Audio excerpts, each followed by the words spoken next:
Muy bien, hermanos. Vamos a estudiar. Espero que no pase lo de la otra vez, que se quedó sin memoria esta cosita, estos aparatos. Y vamos a estudiar, hermanos, la palabra del Señor. Yo le voy a pedir que abran sus Biblias conmigo en Santiago y podamos ver la siguiente parte que estudiamos, lo que continúa a lo que estudiamos el domingo pasado. ¿Cuántos se acuerdan lo que estudiamos el domingo pasado? Creo que fue de mucha bendición para todos nosotros el que pudimos ver entonces que hablamos de la sabiduría, hablamos de la prueba. Y el día de hoy veremos también acerca de las pruebas, pero no tanto en esa connotación que tuvimos el domingo pasado, pero más que nada en una connotación diferente. En este caso habla acerca de la tentación. Y el título de hoy dice, ¿qué hacer ante la tentación? La tentación en el versículo 12 es igual a prueba. También la misma palabra prueba es tentación en el versículo 13. Aquí que vamos a estar estudiando. Hoy vamos a leer desde el versículo 13 hasta el versículo 27. Entonces, si usted me acompaña, vamos a empezar a leer esto y después vamos a empezar con el estudio en sí. ¿Tienen todos sus Biblias, verdad que sí?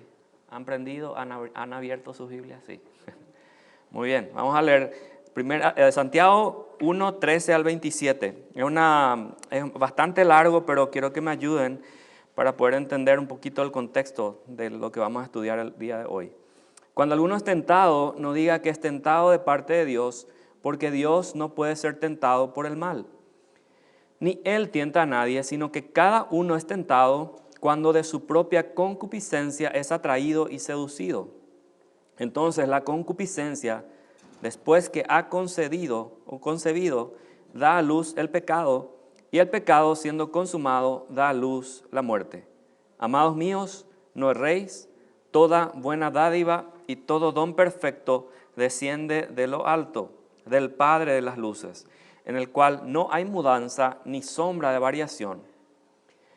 Él de su voluntad nos hizo nacer por la palabra de verdad para que seamos primicias de sus criaturas. Por esto, mis amados hermanos, todo hombre sea pronto para oír, tardo para hablar, tardo para airarse, porque la ira del hombre no obra la justicia de Dios. Por lo cual, desechando toda inmundicia y abundancia de malicia, recibid con mansedumbre la palabra implantada, la cual puede salvar vuestras almas. Pero sed hacedores de la palabra y no tan solamente oidores, engañándoos a vosotros mismos. Porque si alguno es oidor de la palabra, pero no hacedor de ella, este es semejante al hombre que considera en un espejo su rostro natural. Porque él se considera a sí mismo y se va y luego olvida cómo era.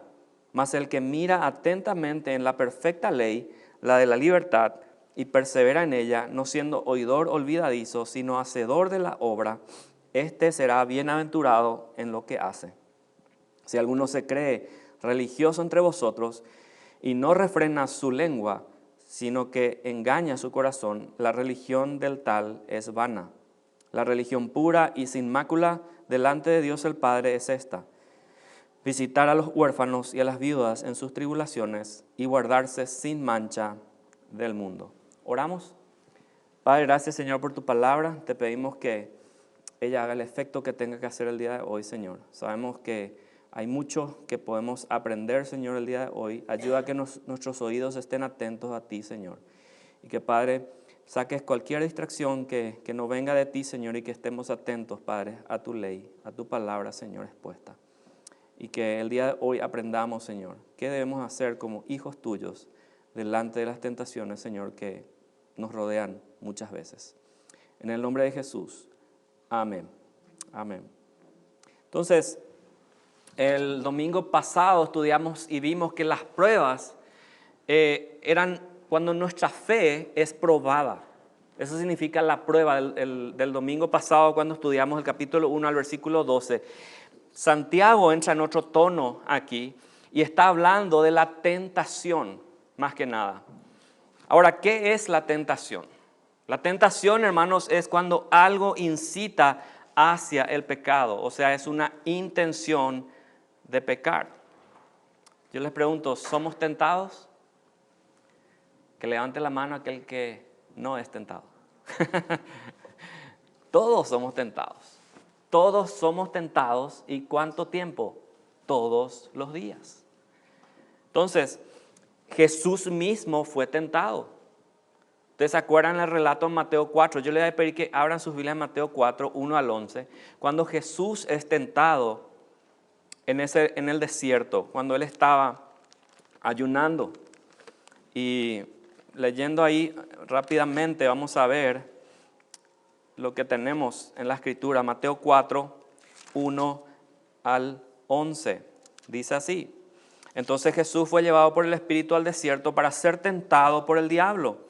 Y después de haber ayunado 40 días y 40 noches, tuvo hambre. Y vino a él, ¿quién? ¿Cuál es el nombre de Satanás ahí? ¿Qué dice sus Biblias? El tentador, ¿verdad? El tentador. Entonces, dice así en el versículo 3. Y le dijo, si eres hijo de Dios, di que estas piedras se conviertan en pan. Él respondió y dijo, escrito está, no solo de pan vivirá el hombre, sino que de toda palabra que sale de la boca de Dios. Entonces el diablo le llevó a la santa ciudad y le puso sobre el pináculo del templo y le dijo, si eres hijo de Dios, échate abajo, porque escrito está, sus ángeles mandará cerca de ti y en sus manos te sostendrán para que no tropieces con tu pie en piedra. Jesús le dijo, escrito está también, no tentarás al Señor tu Dios. Otra vez le llevó el diablo a un monte muy alto y le mostró todos los reinos del mundo y la gloria de ellos y le dijo, todo esto te daré si postrado me adorares. Entonces Jesús le dijo, vete, Satanás, porque escrito está, al Señor tu Dios adorarás y a Él solo servirás. El diablo entonces le dejó y aquí vinieron ángeles y le servían. En Lucas ustedes pueden ver el mismo relato, dice, y el diablo le dejó por un tiempo. O sea, significa que Satanás continuamente estaba tentando a Jesús. Y si a Jesús tentó Satanás, ¿cuánto más a nosotros? ¿Verdad que sí? Es algo real, es algo que no podemos evadir. Y la Biblia, hermanos, nos enseña que Jesús fue 100% hombre y también fue 100% Dios. ¿Qué hizo Satanás cuando tentó a Cristo? Satanás tentó a la humanidad de Jesús, no a su deidad. Jesús fue humano y esto lo vemos en lo siguiente, porque, ¿qué dice aquí? Dios no necesita comer pan. ¿Cómo le tentó Satanás a Jesús? Si eres hijo de Dios, haz que estas rocas que se conviertan en ¿qué? En pan. Dios no necesita ningún reino porque todos son de Él. Le dice ahí Satanás también en el versículo 5 que si eres hijo de Dios, o en el 7 le dice, en el 8, dice, le llevó al monte alto y le mostró todos los reinos del mundo y la gloria de ellos y le dijo, todo te voy a dar si tú postrado me adoras. Dios no necesita eso, de ningún reino, porque todos son de Él. Dios no necesita también que los ángeles los rescaten. ¿Por qué? Porque los ángeles, Él tiene todo el poder sobre ellos. Dios no es carne. Entonces podemos ver, hermanos, que el diablo tentó la humanidad de Jesús y no su deidad. Cuando Jesús vino a la tierra, dice que la Biblia que Él fue hecho carne, Juan 1:14. Y la carne sí puede ser tentada. La carne es débil, dice, el espíritu está dispuesto, pero la carne ¿qué es? Es débil. Entonces, hoy quiero mostrarle algunas pautas o características que tenemos que hacer o pasos que tenemos que hacer para enfrentar la tentación. Y en primer lugar, hermanos, vamos a Santiago nuevamente y vemos ahí una característica, o la primera característica que podemos ver es, si usted tiene un bolígrafo y papel, quiero que lo anote esto y lo medite durante la semana. En primer lugar, vamos a leer, dice, cuando alguno es tentado, ¿qué dice? No diga que es tentado de parte de Dios. En primer lugar, o la primera característica, o el primer paso que tenemos que hacer para enfrentar la tentación es no buscar excusas. ¿Por qué no buscar excusas? Porque tenemos que entender nuestra condición.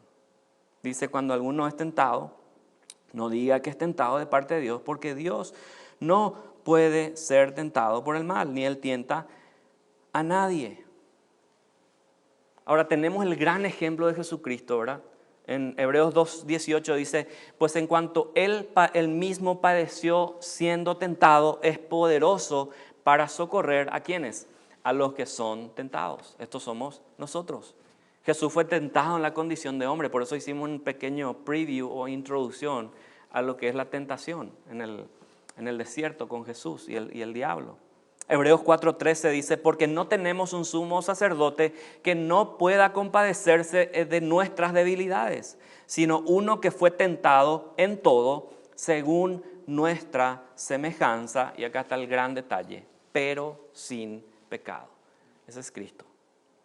Jesús se identifica con nosotros, contigo, conmigo, y es bueno saber que Él también atravesó por eso, hermanos. Atravesó por tentaciones porque sin duda Él sabe a lo que tú y yo nos enfrentamos día a día. Entonces, vemos aquí, dice, nadie diga que es tentado por parte de Dios. Cuando seas tentado, ¿qué dice la palabra? No busques excusas. Mucha gente dice, Dios, ¿por qué haces esto conmigo? Le echamos la culpa a Dios. Incluso algunos dicen que fue el diablo, ¿verdad? Evadiendo totalmente la culpa del pecado. Ay, el diablo, el enemigo, decimos a veces. El enemigo pasó, me tentó y caí. Este es el enemigo, ¿verdad? Pues bueno, no fue el enemigo quien pecó. ¿Quién fue el que pecó? Fuiste tú, ¿verdad? Y muchas veces la gente culpa a otros para evadir su culpa. Eso sucedió ya ¿desde dónde? Desde Edén. ¿Se acuerdan? Jesús, el Señor cuando creó a Adán y Eva, Satanás tienta a la mujer y luego Dios llama ¿a quién? Al hombre. ¿El hombre qué dice? La mujer. ¿Y la mujer qué dice? La serpiente. Y ya la serpiente no encontró a quién culpar, ¿verdad? Pero esa es nuestras tendencias como seres humanos, el de culpar a otros y evadir la responsabilidad. Entonces, eso es un pasaje, miren lo que dice el pasaje 1 Corintios 10:13, dice, no os ha sobrevenido ninguna tentación que no sea humana. Hay otra versión que dice, no hay ninguna tentación que no sea común, dice una versión, creo que es la versión de las Américas, si mal no recuerdo. Dice, pero fiel es Dios que no os dejará ser tentados más de lo que podéis resistir, sino que también dará juntamente con la tentación la salida para que podáis soportar. Entonces yo les pregunto, ¿la tentación es mala, es pecado? Por supuesto que no. La tentación está aquí. Puede estar ahí y mis ojos lo ven, quiero palparlo, ¿verdad? En el momento en que yo accedo a la tentación y tomo eso, ahí se convierte en ¿qué cosa? Se convierte en pecado. Y dice la palabra, no hay ninguna tentación que a ustedes les haya venido que no sea humana. O sea, no digas que es de extraterrestre. No digamos, no echemos excusas. No digamos eso. Hermanos, fiel es Dios. El que decide pecar, ¿quién es? Tú y yo. Somos nosotros. Tú decides si sigues o te paras en el camino. Y sin duda, ¿qué pasa? Vamos a ver las consecuencias de ese pecado en el futuro. Acuérdense de quiénes. De Moisés, Abraham, grandes hombres de la fe, David. Todo pecado que ellos cometieron tuvieron ¿qué cosa? Consecuencias a futuro. Entonces, el versículo 14, ¿qué dice? Miren lo que dice, para que entendamos un poco a lo que estamos llegando. Dice el versículo 14, sino que cada uno es tentado cuando de su propia concupiscencia es atraído y seducido. O sea, ¿qué quiere decir esto? Que tu propia naturaleza te atrae al pecado. Nos atrae al pecado. ¿Qué significa concupiscencia? A veces hay palabras raras en la Biblia de repente que ¿verdad? Nos saca de onda porque no entendemos. Entonces para eso está el famoso que dice mata burro, ¿verdad? Y lo buscamos, está en Google, está en tu teléfono, donde quiera lo puedes buscar. ¿Qué significa concupiscencia? Concupiscencia significa un deseo activo, individual de la condición de nuestra alma. Es un deseo activo que está en nosotros. O sea, primeramente, individualmente, el cristiano es tentado por medio de su propio deseo. La palabra deseo aquí se traduce del griego y implica algo negativo en este caso. Entonces, tú y yo tenemos ¿qué cosa? Un cuerpo corruptible, un cuerpo mortal. Si no lo cree, pues pellizquese ahí al lado, pellizque al que está a su lado, como dicen algunos, ¿verdad? Y va a sentir que su cuerpo sí es mortal, ¿verdad? Es corruptible. Entonces, ¿qué pasó cuando Cristo vino y padeció en la carne? ¿Qué hizo Cristo? Terminó con el pecado. Literalmente Él cortó el pecado. ¿Qué es esto? ¿Qué significa esto, hermanos? Dice que Él quitó el poder del pecado en nosotros. Juan el Bautista, cuando vio a Cristo en Juan 1:29, yo le estoy diciendo pasajes rápidos como siempre y quiero que lo anoten y lo busquen después y corroboren si lo que yo estoy diciendo es cierto. Juan 1:29 dice, el día siguiente vio Juan a Jesús que venía Él y Él dijo, he aquí el Cordero de Dios, y hay una frase una palabra clave allí que Juan menciona. Dice que quita el pecado del mundo. Quita el pecado del mundo. Pero tú y yo, mientras vivimos en este cuerpo, la presencia del pecado va a estar en nosotros. Es así, es una verdad. Antes, sin Cristo, tú y yo no teníamos el poder de decir no a la tentación y al pecado. Pero ahora sí puedes. ¿Por qué? Porque estamos capacitados por el Espíritu Santo para hacerlo. Tú y yo estamos capacitados para eso. Por lo tanto, cada uno, cuando nosotros somos tentados, depende de cada uno de nosotros si vamos a dejar que nuestro deseo, que esa concupiscencia nos atraiga y nos lleve a cometer ese pecado. Esa es la situación del ser humano y eso es lo que el Señor nos está mostrando aquí en su palabra. Y yo te pregunto algo, ¿estás controlando tus deseos carnales? ¿Estamos controlando esos deseos carnales que muchas veces vienen? Y no solo estamos hablando de deseos sexuales, hay deseos carnales de todo tipo. El mentir es un deseo carnal, el querer mentir, el querer robar es un deseo carnal. Muchas veces decimos deseo carnal y automáticamente pensamos en sexo. Pero no solo es eso el deseo carnal. Todo lo malo, toda malicia, toda inmundicia es un deseo carnal que está en nosotros. Y yo te pregunto, ¿estás pensando en las consecuencias que el pecado trae a tu vida? Entonces, hay que entender que hay un proceso. Miren el versículo 15. El primer punto que estamos viendo es no busquemos excusas, ¿verdad? Y en este versículo 15 nos habla de un proceso. Hay un proceso. Miren lo que dice, versículo 15. Entonces la concupiscencia, después que ha concebido, da a luz el pecado, y el pecado, siendo consumado, da a luz, ¿qué cosa? La muerte. Hay un proceso. Este proceso comienza ¿cómo? Con la tentación, paso 1. La tentación es el paso 1. Y si ello atrae y te seduce, ¿qué pasa? ¿Qué pasa cuando pescamos? Los que van a pescar, ¿verdad? Tiras la carnada y va ¿cómo se dice eso? El anzuelo. ¿Y cómo se llama la cosita esa? La viborita viva o muerta ya está, ¿verdad? Y va cayendo al agua. Y se mira lindo y rico ¿para quiénes? Para los peces que están alrededor. ¿Y qué pasa? Al morder ese anzuelo, directamente, ¿qué pasa? Atraviesa su cuello y directamente lo mata. Esa es más o menos así es la tentación. Parece que es bueno, pero no es así. Parece que es bonita o bonito. Parece que es atractivo en sí, pero no es así. Luego que dice que se concibe esto, dice el versículo 15, da a luz ¿qué cosa? El pecado. La tentación en sí no es mala. Como les dije, está aquí. El hecho de que tú la agarres y toques, ahí está el pecado. Eva miró el árbol y la serpiente estaba en el árbol y le dice, mira, este es el fruto.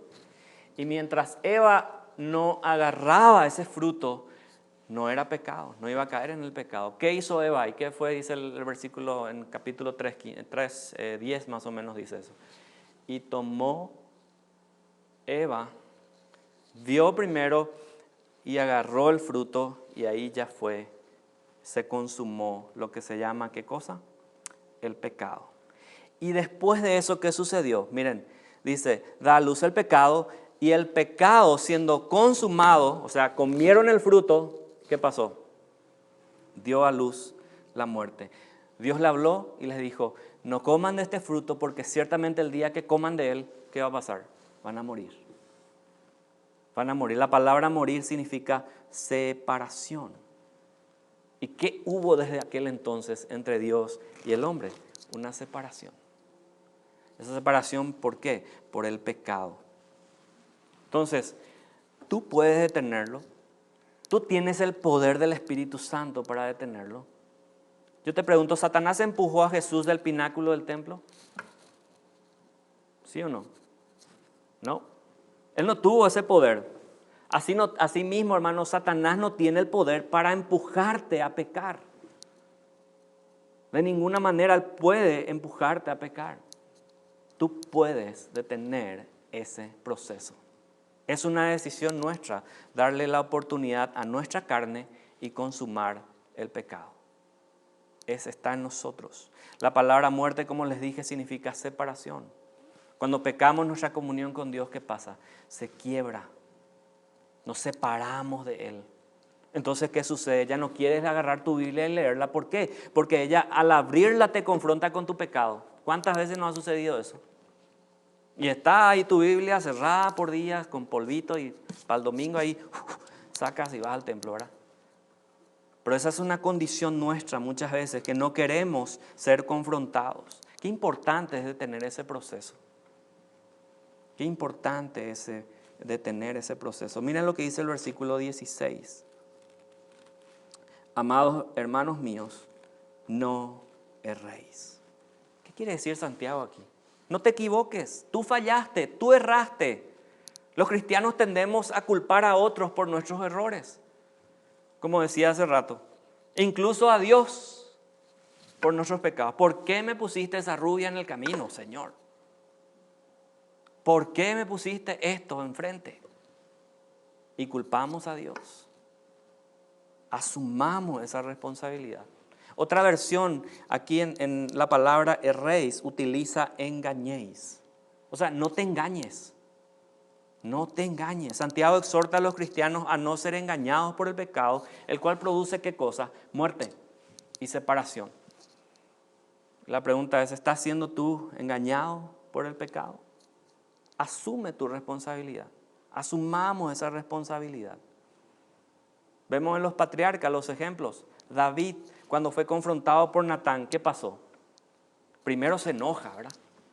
Pero después dice, se arrepiente, se arrodilla y dice como la expresión antigua era en silicio y ceniza, o sea que básicamente estaba derramado su espíritu en arrepentimiento a Dios. ¿Por qué? Porque hubo un reconocimiento. Buscó excusas primero, pero después ¿qué pasó? Reconoció, yo fui, yo fallé, yo erré. Y la palabra dice, no te engañes, no te engañes.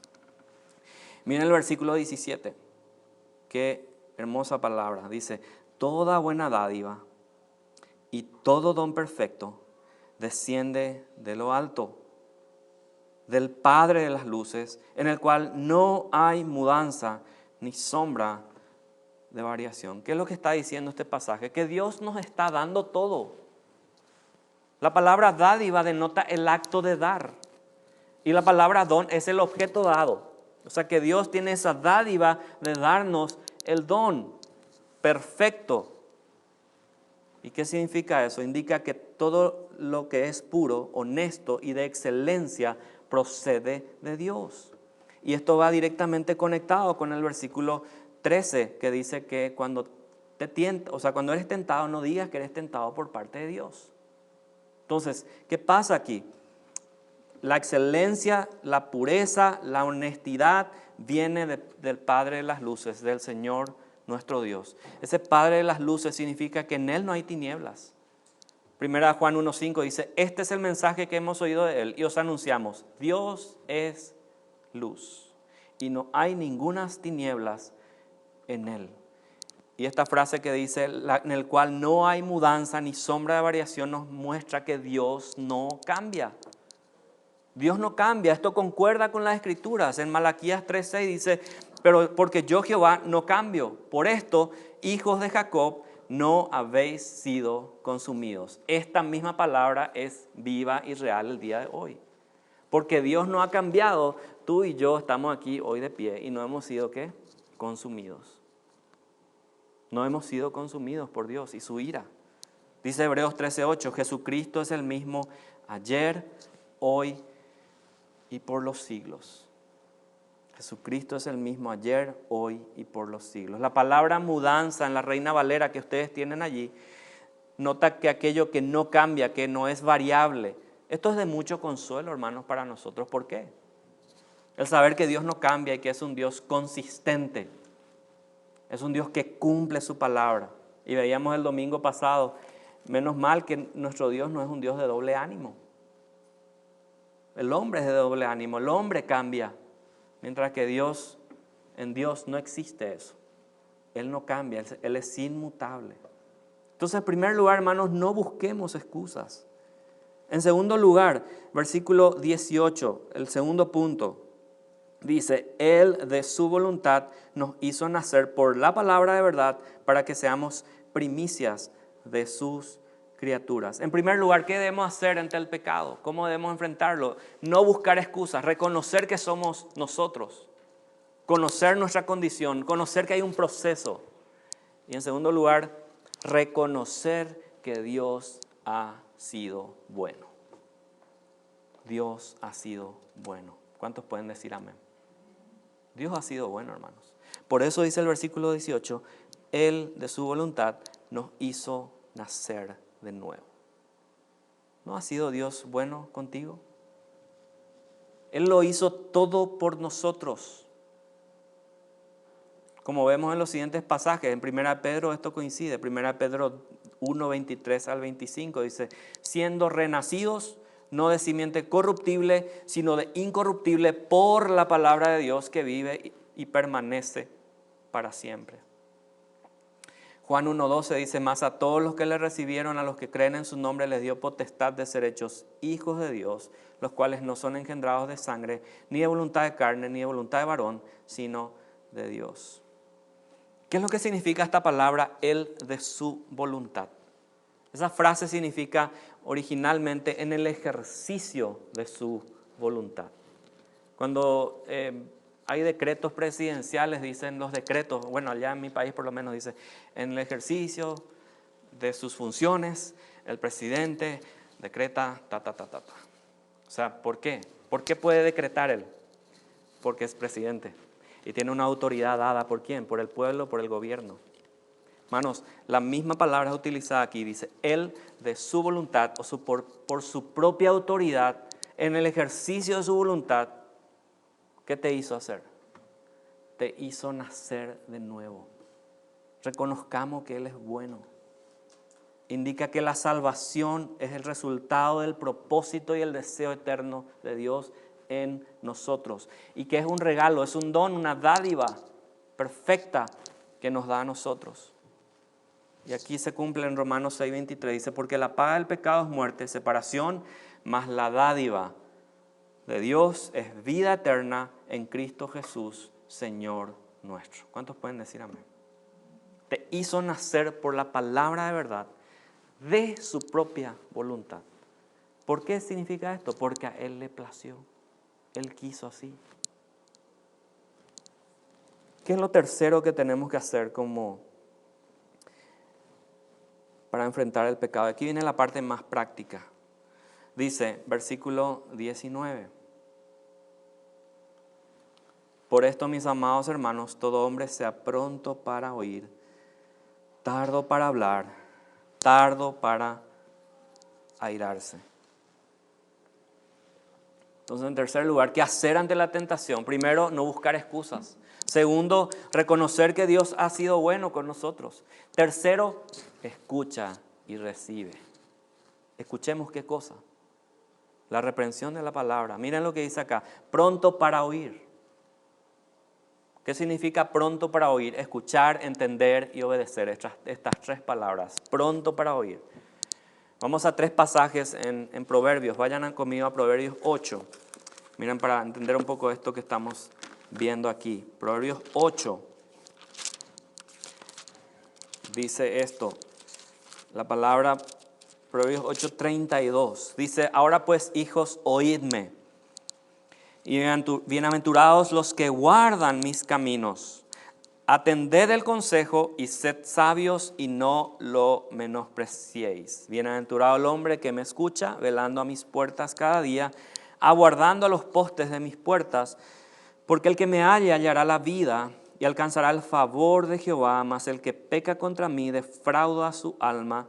Todos los que me aborrecen aman la muerte. Entonces dice, pronto para oír. Escuchemos, entendamos, obedezcamos.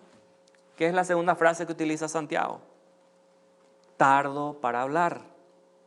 Tardo para hablar, o sea, lento, pausado. Miren lo que dice Proverbios 10, 19. Ahí nomás adelantito, Proverbios 10, 19 dice: en las muchas palabras nos falta pecado, mas el que refrena sus labios es, ¿qué cosa?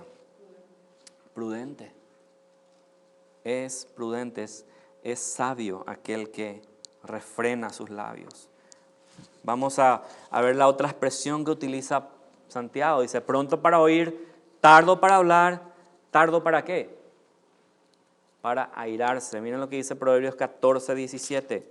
Proverbios 14, 17. El que fácilmente se enoja hará locuras, y el hombre perverso será aborrecido. O sea, el que fácil se enoja hace locuras. Eso está en la palabra del Señor. ¿Cuántas veces te has enojado fácilmente y pasaron cosas, verdad? Y de repente, ay, metí la pata, ¿verdad? Decimos. Metí la pata hasta el fondo. Por eso dice la palabra, pronto para oír, tardo para hablar, tardo para airarse. ¿Qué es lo que está haciendo Santiago aquí? Exhortando a los creyentes a que sean prontos para oír la palabra de Dios y tardos para hablar en contra de ella. Y mucho más tardos o lentos para airarse cuando la palabra de Dios condena nuestros pecados. Eso es lo que está diciendo aquí Santiago. La palabra de Dios es poderosa, es más cortante que espada de dos filos, dice Hebreos. La palabra de Dios nos exhorta, nos reprende, nos enseña, nos redarguye del pecado. Y por esas razones, hermanos, debemos ser prontos para oír lo que en ella está escrita. ¿Se dan cuenta que está todo encadenado aquí? Está todo, ¿cómo se dice? En el mismo tema está hablando Santiago. Por eso es bueno el contexto de la palabra del Señor. Frente a la tentación, entonces, ¿qué pasa? Tiene que estar listo para oír y escuchar, ¿qué cosa? La palabra de Dios. Y lento para hablar. ¿Por qué razón? Acá está en el versículo 20, está la razón, el motivo. Dice, porque la ira del hombre no obra la justicia de Dios. ¿Qué te está diciendo Santiago? Que de tu enojo nada bueno va a salir. Cuando yo me enojo, no hay nada bueno en mí. Nada bueno sale de mí cuando estamos enojados. De tu enojo no va a salir nada bueno cuando estás frente a la tentación. De repente hay enojo, culpas a todos, como dijimos hace rato, incluso a Dios. Eres pronto para hablar, airarte, pero eres lento para oír. La frase que vemos aquí dice, en la ira de Dios, la ira del hombre no obra la justicia de Dios. Indica que eres ¿qué? Que un hombre enojado o con ira contra la palabra de Dios no podrá producir acciones justas o correctas en su vida, de ningún modo. ¿Ustedes se acuerdan del relato en Lucas 9, 51? Los hijos del trueno, Juan y Jacobo. ¿Cuántos se acuerdan de ese relato? Vayan a Lucas 9, 51 y miren el detalle interesante que pasó allí. Lucas 9, 51. Este es un detalle muy interesante y quizás hasta chistoso, ¿verdad?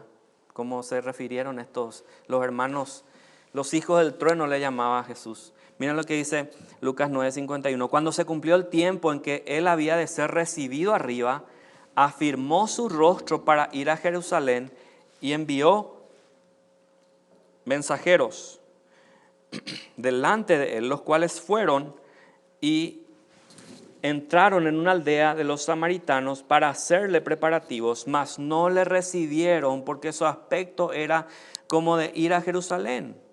Viendo esto sus discípulos, Jacobo y Juan, dijeron, miren lo que dicen ellos, Señor, ¿quieres que mandemos que descienda fuego del cielo como hizo Elías y los consuma? Qué tremendo, ¿verdad? O sea, por decirle no al Señor, ellos dicen, Señor, ¿quieres que mande fuego del cielo? ¿Verdad? Ellos como queriendo ayudar a Cristo, ¿verdad? Sí, Señor, estos samaritanos, ¿verdad? ¿Quieres que descienda fuego al cielo, Señor? Y muchas veces obramos así nosotros, en ira. Miren lo que le responde Jesús. Entonces, volviéndose él, los reprendió, diciendo, vosotros no sabéis de qué espíritu sois. O sea, ¿qué te está diciendo Cristo aquí? Que cuando tú obras en ira, te está diciendo, no sabes de qué espíritu eres. No sabes de qué espíritu eres. Entonces, en otro pasaje, en Jeremías 36, vemos que el rey Joacim quemó el rollo que contenía el mensaje de Dios. Y este es un ejemplo claro de un hombre que se enojó contra la palabra de Dios y sus acciones no fueron las correctas. Su ira no obró la justicia de Dios. En su ira no obró esa justicia de Dios. Entonces, ¿qué dice aquí la palabra en Santiago de nuevo? No te enojes. No sé tardo para hablar, tardo para airarte, pero sé pronto para oír. O sea, tienes que estar listos para oír la palabra del Señor. Miren el 21. Miren el 21 lo que dice. Por lo cual, desechando toda inmundicia y abundancia de malicia, recibid con mansedumbre la palabra implantada, la cual puede salvar vuestras almas. ¿Qué te dice? Pon a un lado la inmundicia. Pon a un lado la suciedad. Pon a un lado la malicia, el exceso de los malos hábitos. ¿Y qué te dice? Sé humilde y acepta el trato de Dios contigo. Acepta ese trato con Dios y no te resistas a ese trato que Dios quiere hacerte. Cuando Dios está tratando con nosotros, hermanos, no nos resistamos, porque de esa manera, ¿qué hacemos? Estamos haciendo exactamente lo que está diciendo en el versículo 19 y en el versículo 20, nos estamos airando contra Dios. Cuando Dios trata con nosotros, ese proceso que vimos antes en el versículo 15, lo podemos revertir. Está en nosotros. Santiago amonesta a los cristianos a que desechen, a que quiten de su vida y que no practiquen la inmundicia y abundancia de malicia. ¿Cómo podemos desechar el pecado entonces? De estas 5 formas. Número 1, no proveyendo para los deseos de la carne, como dice Romanos 13:14. Vayan conmigo a Romanos 13:14. Rápido, vamos a ver 5 pasajes. Romanos 13:14. No proveáis, dice, sino vestidos del Señor Jesucristo y no proveáis para los deseos de la carne. Después lo otro, ¿cómo podemos desechar el pecado? Gálatas 5:16. Gálatas 5:16 dice así. Digo pues, andad en el Espíritu y no satisfagáis los deseos de la carne. ¿Se dan cuenta? Lo primero es, no proveas para los deseos de la carne. O sea, si sabes que eres débil con alguna cosa, pues no te acerques a esa cosa. No proveas para la oportunidad de caer en esa tentación.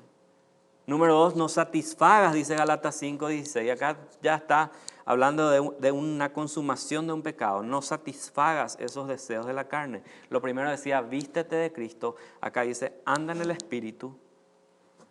Y lo tercero, ¿qué es? Salmo 119:11, guardando la palabra de Dios en nuestro corazón. ¿Qué dice Salmo 119:11? Mi corazón he guardado tus dichos para no pecar. ¿Contra quién? Contra ti. O sea, la palabra de Dios mora en abundancia en nosotros.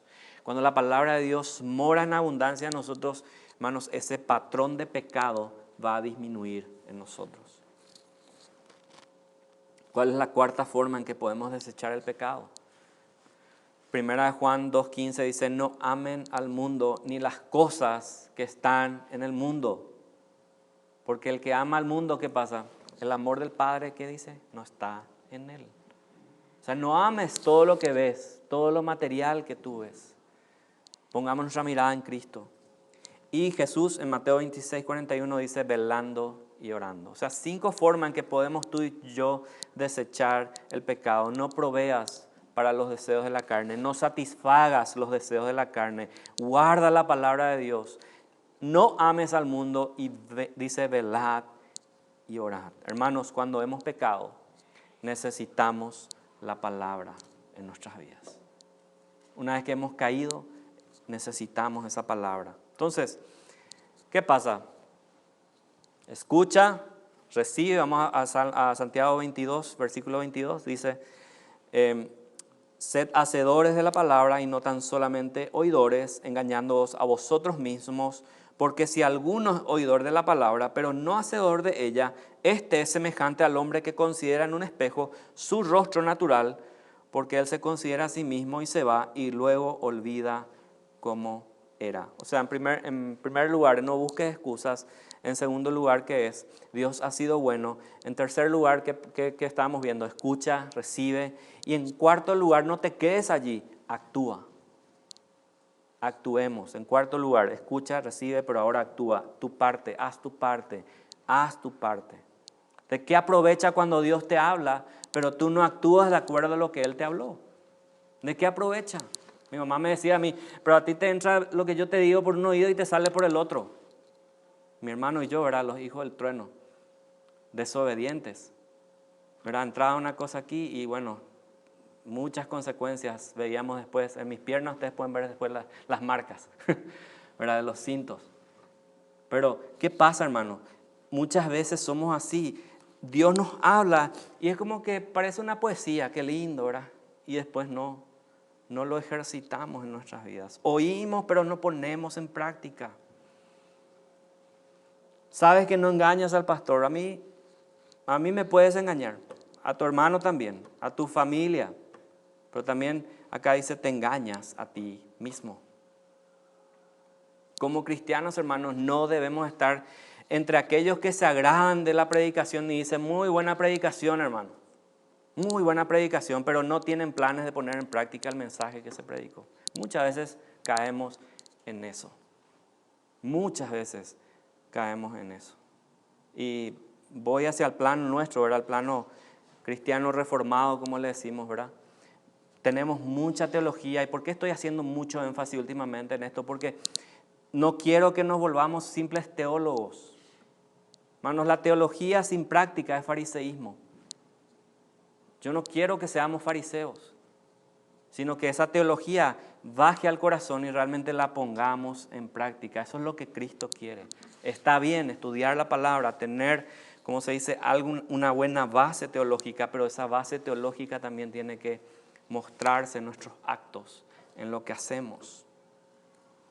Esa frase que dice, oidores que se engañan a sí mismos, nos habla de aquellos cristianos que piensan que solamente es suficiente escuchar el mensaje y no ponerlo en práctica.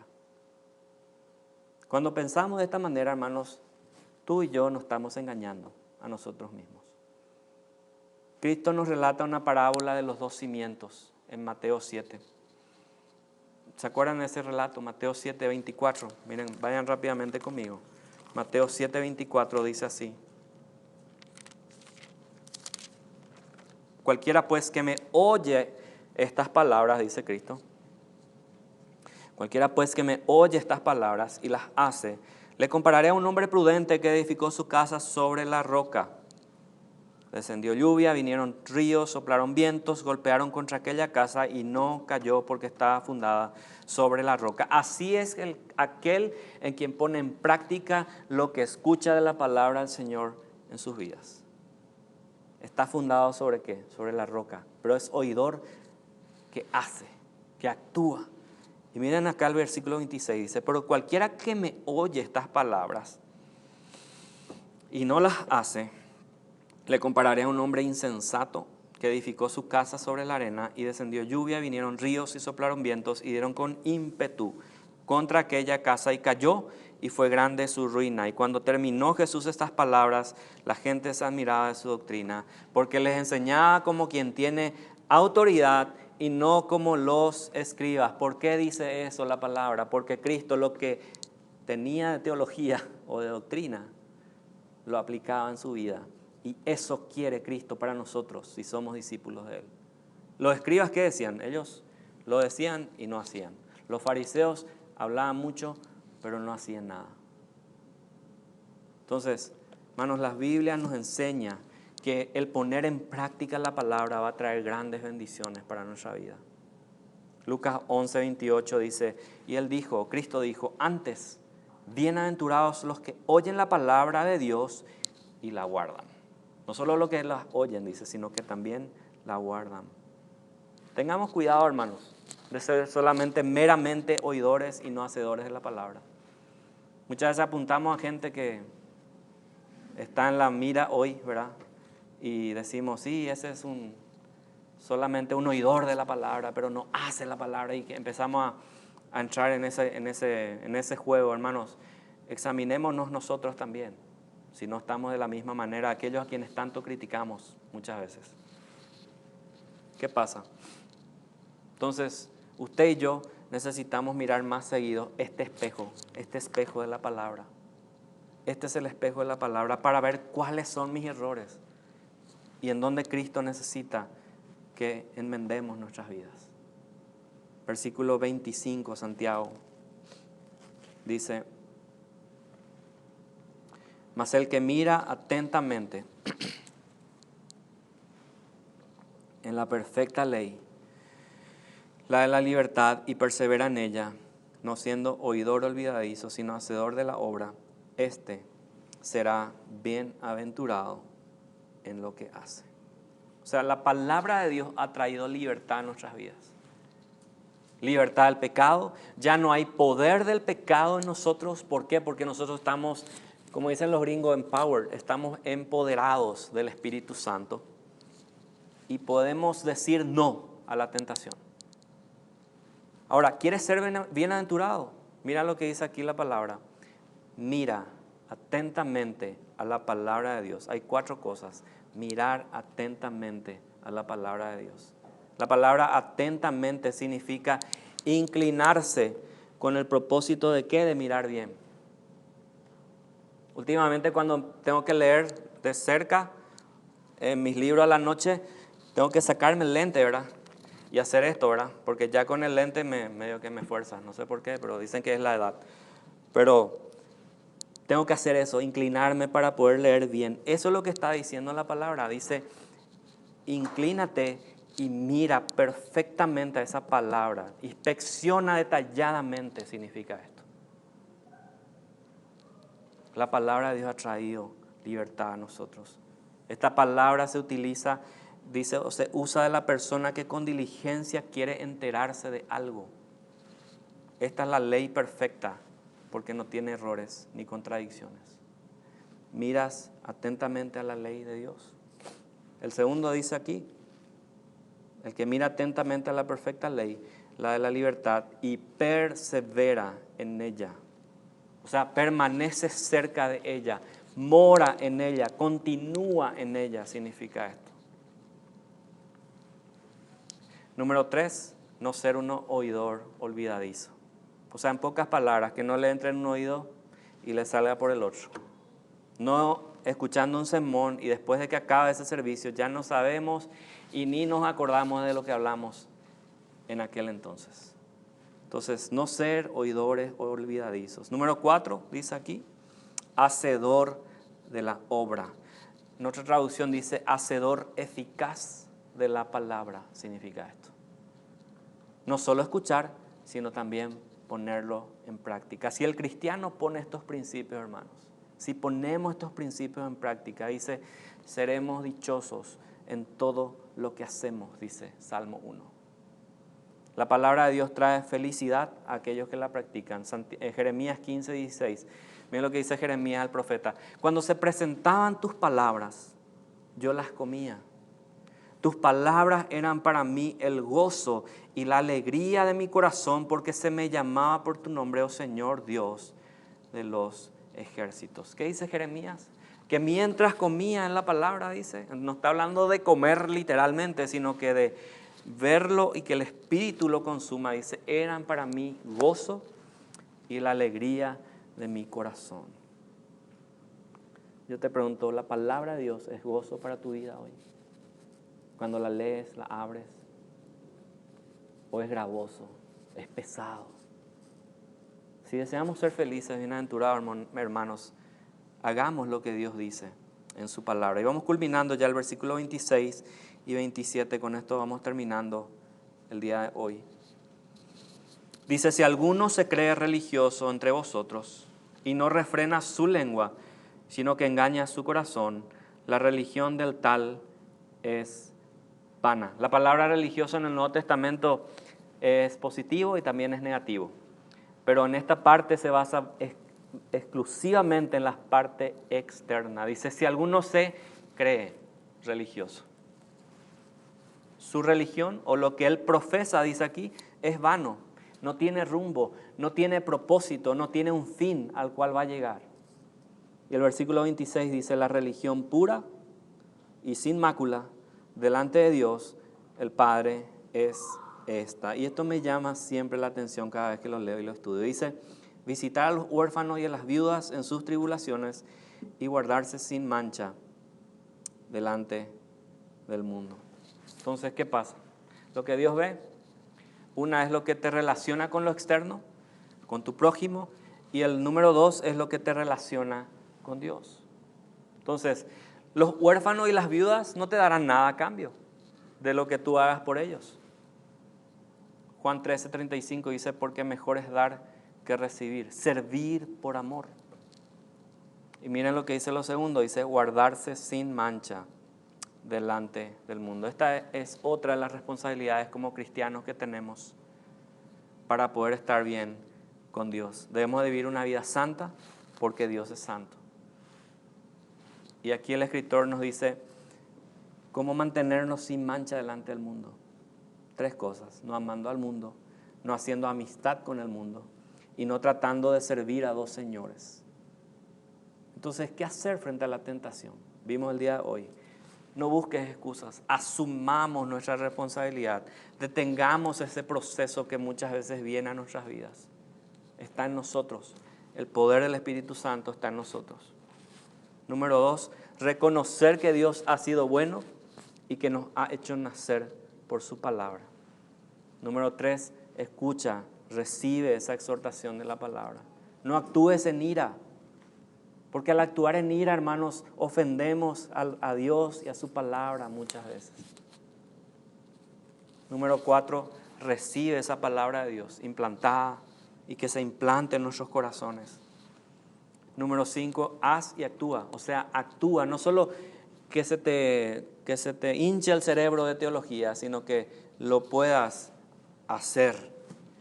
Número 6, da sin recibir nada a cambio y guárdate sin mancha delante del mundo. O sea, 7 cosas que nos ayudan a nosotros a cómo enfrentar esa tentación que viene todos los días de nuestras vidas a nosotros.